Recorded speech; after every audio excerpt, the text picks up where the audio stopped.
Assalamualaikum warahmatullahi wabarakatuh. Kami dari kelompok keuangan ingin menganalisis annual report dari PT Unilever.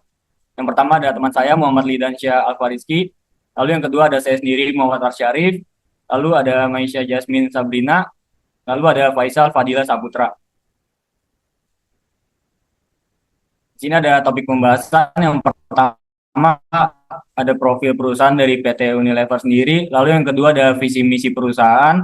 Yang ketiga ada annual report. Terakhir ada kesimpulan. Di sini pertama ada tentang Unilever sendiri. Unilever Indonesia didirikan pada 5 Desember 1933. Merupakan salah satu perusahaan FMCG terkemuka di Indonesia dengan berbagai merek terkenal seperti Pepsodent, Lifebuoy, Dove, dan lainnya. Sahamnya mulai ditawarkan kepada publik pada 1981 dan terdaftar di Bursa Efek Indonesia sejak 1982. Berkantor pusat di Tangerang, Unilever Indonesia memiliki lebih dari 40 brand, 9 pabrik di Jababeka, Cikarang, dan Rungkut, Surabaya, serta lebih dari 4.000 karyawan. Produk dan pabriknya telah mendapatkan sertifikasi halal dari MUI. Unilever didasarkan pada purpose yang mendorong bisnis untuk bertanggung jawab dan berkelanjutan. Sejak 2020, melalui Unilever Sustainable Living Plan, perusahaan telah memberikan manfaat signifikan bagi masyarakat dan lingkungan. Komitmen ini diperkuat dengan strategi baru bernama The Unilever Compass, yang fokus pada 3 area utama. Yang pertama, keberlanjutan lingkungan, kesehatan dan kesejahteraan masyarakat, serta keadilan dan inklusivitas sosial. Unilever percaya bahwa merek dengan tujuan mulia akan tumbuh, perusahaan dengan tujuan mulia akan bertahan, dan individu dengan tujuan mulia akan berkembang. Tujuannya adalah untuk membantu membangun masa depan yang lebih cerah dan menjadi bagian dari solusi atas permasalahan global. Lalu selanjutnya ada visi dan misi. Untuk meraih rasa cinta, visinya itu untuk meraih rasa cinta dan penghargaan dari masyarakat Indonesia. Misinya itu yaitu pertama itu Unilever bekerja untuk menciptakan masa depan yang lebih baik setiap hari. Lalu membantu konsumen merasa nyaman, berpenampilan baik dan lebih menikmati hidup melalui brand dan layanan yang baik bagi mereka dan orang lain. Lalu menginspirasi masyarakat untuk melakukan langkah kecil setiap harinya yang bila biasa mengembangkan cara baru dalam berbisnis yang memungkinkan Unilever untuk menumbuhkan bisnis raya mengurangi dampak terhadap lingkungan. Lalu ada strategi sustainability. Strategi keberlanjutan Unilever Indonesia berangkat dari tujuan awal atau purpose Unilever secara global yang ingin menjadikan kehidupan berkelanjutan sebagai hal yang lumrah. Artinya keberlanjutan menjadi bagian dari bisnis itu sendiri, di mana pertumbuhan perseroan harus seimbang dengan kinerja pengelolaan lingkungan, sosial, dan tata kelola. Di tahun 2023, Unilever Kompas menjadi panduan Unilever Indonesia dalam menjalankan bisnis yang berkelanjutan berdasarkan pada tujuan mulia atau purpose lead dan relevan serta mampu bersaing di masa depan atau purpose fit.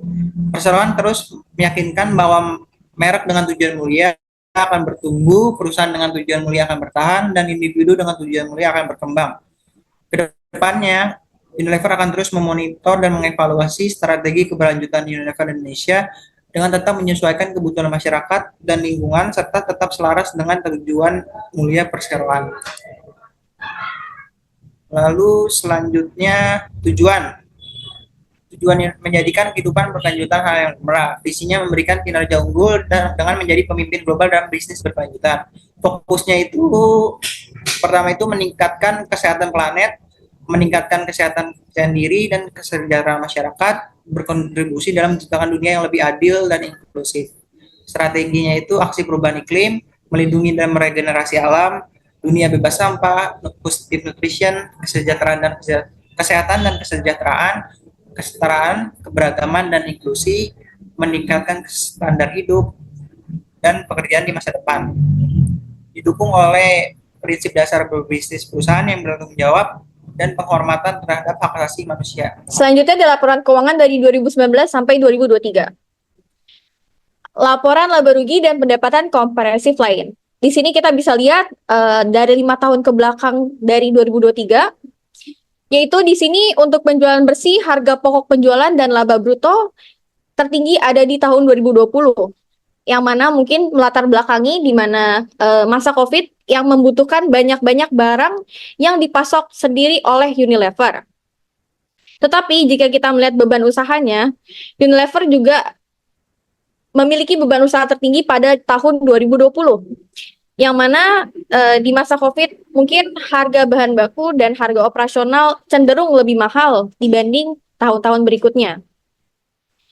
Lalu kita lihat untuk laba usaha tertinggi itu ada di 2019, yang mana mungkin beban usaha yang diperlukan di 2019 tidak seberat masa COVID pada 2020 dan post-COVID 2021 sampai 2023.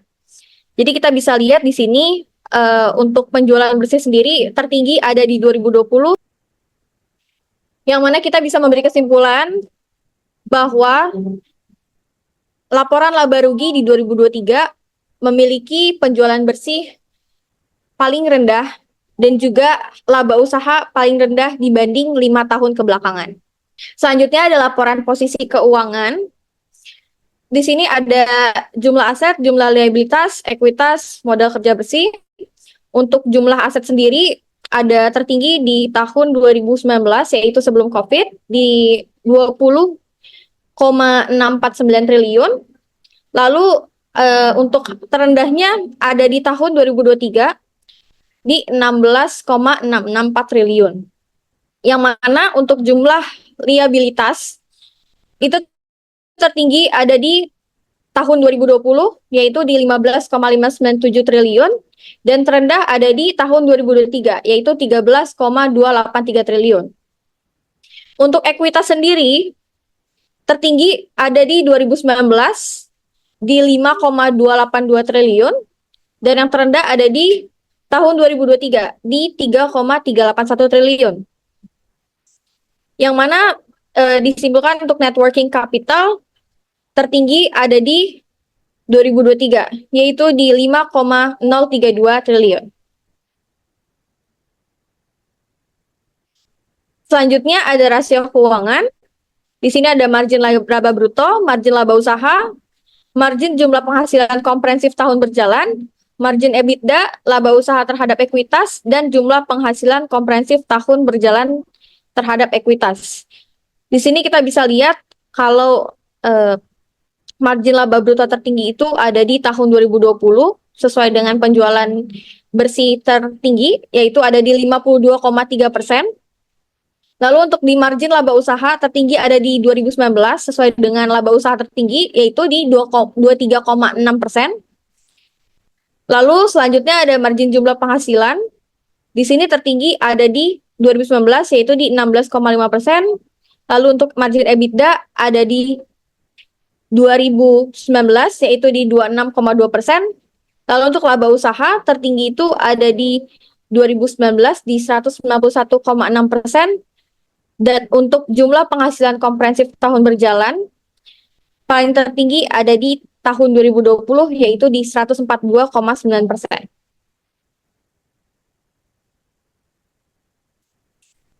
Lalu selanjutnya ada laba usaha terhadap jumlah aset, ada juga jumlah penghasilan komprehensif tahun berjalan terhadap jumlah aset, ada aset lancar terhadap liabilitas jangka pendek, ada jumlah liabilitas terhadap ekuitas, ada jumlah liabilitas terhadap jumlah aset, ada imbal hasil atas aset, dan ada imbal hasil atas ekuitas. Untuk laba usaha terhadap jumlah aset, tertinggi itu ada di tahun 2019, yaitu di 49,0%. Lalu di jumlah penghasilan komprehensif tahun berjalan terhadap jumlah aset, tertinggi itu ada di 2020, yaitu di 34,4%. Lalu untuk aset lancar terhadap liabilitas jangka pendek, itu ada di 2020, yaitu di 66,1%. Lalu untuk jumlah liabilitas terhadap ekuitas, tertinggi itu ada di tahun 2023 yaitu di 392,8%. Untuk jumlah liabilitas terhadap jumlah aset tertinggi itu ada di tahun 2023 yaitu 79,7%. Lalu untuk imbal hasil atas aset tertinggi itu ada di tahun 2019 yaitu di 36,1% dan imbal hasil atas ekuitas tertinggi itu ada di tahun 2020 di angka 140,2%.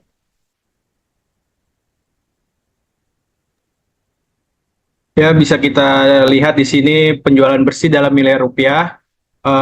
Di sini tahun tertinggi mulai dari tahun 2020, tapi posisinya hampir sama dengan 2019. Untuk laba usahanya, posisi tertinggi dari tahun 2019 dan terendah itu tahun 2023. Laba tahun berjalannya, yang posisi tertinggi itu dari tahun 2019 dan terendah dari tahun 2023. Untuk imbal hasil atau ekuitas, posisi tertinggi di tahun 2020 dan terendah di tahun 2019. Yang pertama itu untuk kesimpulannya dari tahun 2019, dengan mendorong inovasi yang kuat di semua kategori, perseroan membukukan penjualan bersih sebesar 42,9 triliun atau meningkatnya 2,7% dan mencatat laba bersih sebesar 7,4 triliun. Tahun 2020, Unilever terus menghadirkan inovasi yang memiliki tujuan mulia dan mampu bersaing di masa depan. Tercermin dari penjualan bersih Unilever sebesar 43 triliun dan laba bersih sebesar 7,2 triliun. Unilever mengubah tantangan tahun 2020 menjadi peluang yang berhasil meningkatkan pangsa pasar Unilever di tengah pasar yang sedang menurun. Di tahun 2021, di tengah kondisi yang penuh tantangan pada tahun 2021, terutama dari faktor-faktor eksternal, dari COVID contohnya, perseroan tetap berhasil mencatat penjualan bersih sebesar 39,5 triliun dan laba bersih sebesar 5,7 triliun. Perseroan akan terus memperbaiki diri demi membangun fundamental yang kuat untuk pertumbuhan ke depan. Tahun 2020, sejalan dengan kondisi ekonomi makro yang semakin membaik pada tahun 2022, perseroan berhasil pembukuan penjualan bersih sebesar 41,2 triliun dan laba bersih sebesar 5,4 triliun. 2022 merupakan tahun di mana perseroan menyiapkan landasan yang lebih kuat dan awal yang baik untuk pemulihan Unilever Indonesia di tahun-tahun mendatang. Di tahun 2023, perseroan mencatat penjualan bersih 38,6 triliun dengan laba bersih sebesar 4,8 triliun. Penjualan dan laba bersih di tahun 2023 menurun 6,3 triliun dan 10,5 triliun. Menurun 6,3% dan 10,5% dibandingkan tahun sebelumnya, terutama disebabkan oleh faktor eksternal terkait situasi geopolitik. Sekian paparan annual report dari kami, dari Unilever. Kurang lebihnya mohon dimaafkan. Wabillahi taufiq wal hidayah. Wassalamualaikum warahmatullahi wabarakatuh.